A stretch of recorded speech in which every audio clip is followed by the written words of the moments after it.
Ciao everyone, it's Marchettino, and today we're off for a drive in a very special car to me, the BMW M3 E92.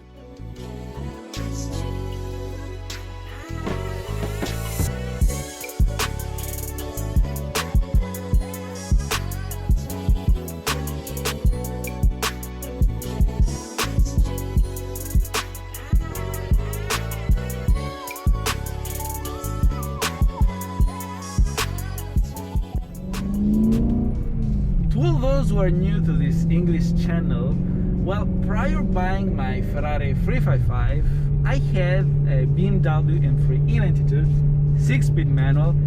I really did enjoy that car. I've kept it for about 2 years. I've covered lots of miles, had a great fun around mountain roads, racetracks. It was amazing. It was truly amazing. And it's fantastic today being again behind the wheel of an M3 E92 6-speed manual. Sometimes I really miss that car because I look back at the older videos and I'm really happy to say that I've done pretty much everything with it. And today I'm happy to enjoy a day with my former car. And it's very interesting also to tell the differences between switching an M3 with a Ferrari 355.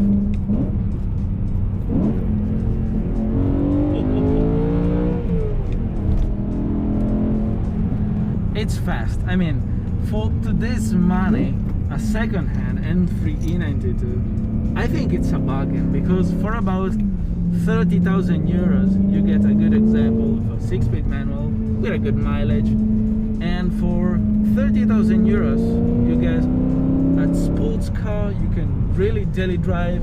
It's solid, it's reliable, and it's truly good fun, especially if you're doing the electronics off. This car has the EDC suspensions.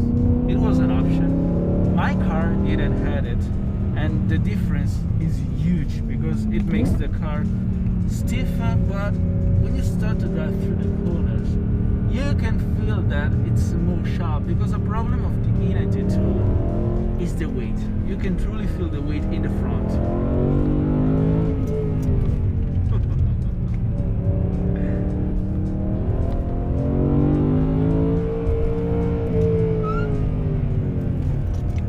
So 420 horsepower, but honestly it doesn't have the power that BMW is claiming.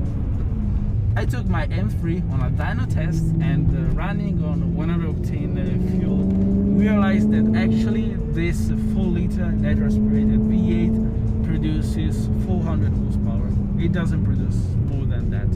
But after our ECU refresh, voila, back to 420.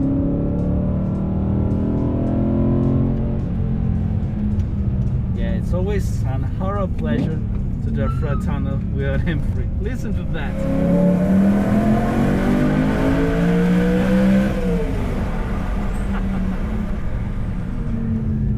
This exhaust is full stock, but the owner has done a slight modification to the muffler to make it louder. So it's not really super loud like it was my M3. My M3, it was a straight piped, and with the valves open, it was truly like an M3 DTM. Driving on public roads, it was crazy. I realized that the car was too loud. But with the valves closed, it was like a stock E92. Around the track, it was really good fun because it was like driving a race car. I mean, listen to that.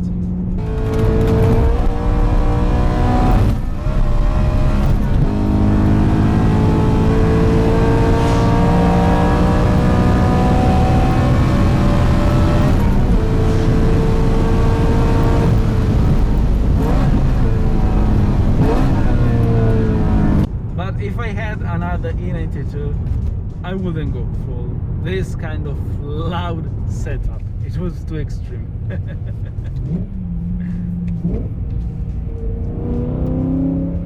With this exhaust, you can feel the pure engine sound, and I don't think we're gonna hear any more engines like this because it sounds so sweet.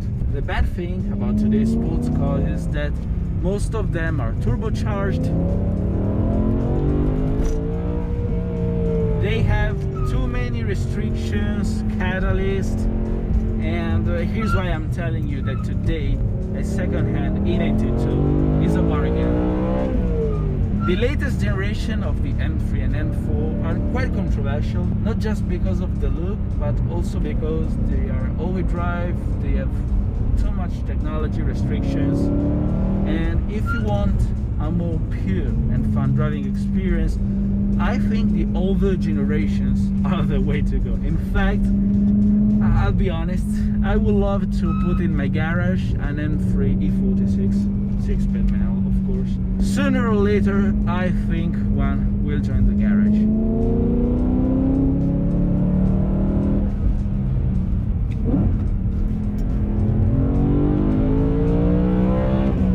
The way it builds up the revs from 5,000 till 8,000, it's fantastic.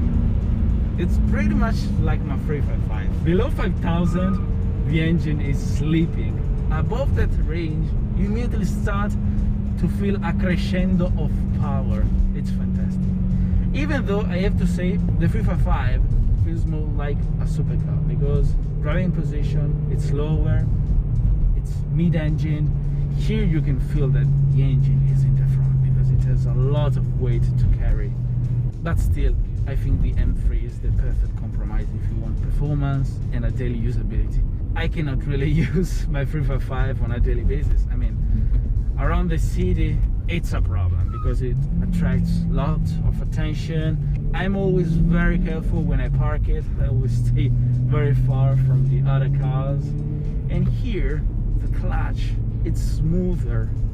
But the gear stick, when you shift gears, you can feel that this gearbox is not precise and sharp as much as the Ferrari. So under this point of view, the Ferrari is better, but overall, what an amazing car.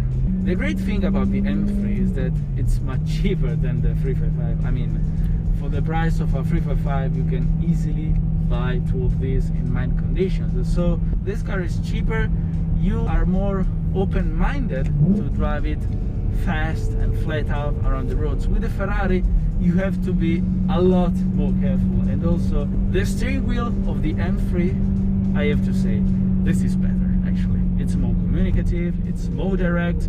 Here's why I'm telling you that when I had the M3, I was always driving sideways because it's good fun. It's a car with a chassis and a steering wheel that allows you to play sideways and keep it sideways. With the Ferrari, you cannot do it. Also because this car is much more solid, reliable, and I don't even want to know how much would it cost to fix a broken Ferrari.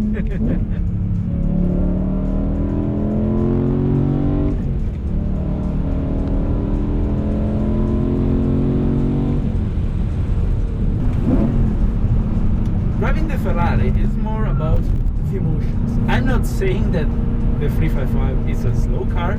I'm saying that the M3 is more performing and it's more easy to make it go fast. But overall, I love both. They're both special in their ways. And it's fantastic to spend another day behind the wheel of this car. Guys, great memories have come up in my mind during this test drive. I really did enjoy driving the M3 E92 one more time. It's so beautiful. I would have never bought an M3 in white, but I have to say this color looks sweet. It's not too flashy, but with a few modifications like this carbon fiber spoiler, the carbon fiber diffuser, it looks good. It's so sporty, it's timeless. I mean, Chris Bangle, I think, has been one of the best designers of BMW's modern era. I think the current BMW designers should take inspiration from Chris, because just look at this, so timeless. This car is so thrilling and amazing to drive. It's a big net-aspirated V8, 6-speed manual. I mean, you cannot ask anything better than this. What a machine. I hope you guys did enjoy the video. Make sure to subscribe to my YouTube channel for more. And as always, thanks for watching. Ciao!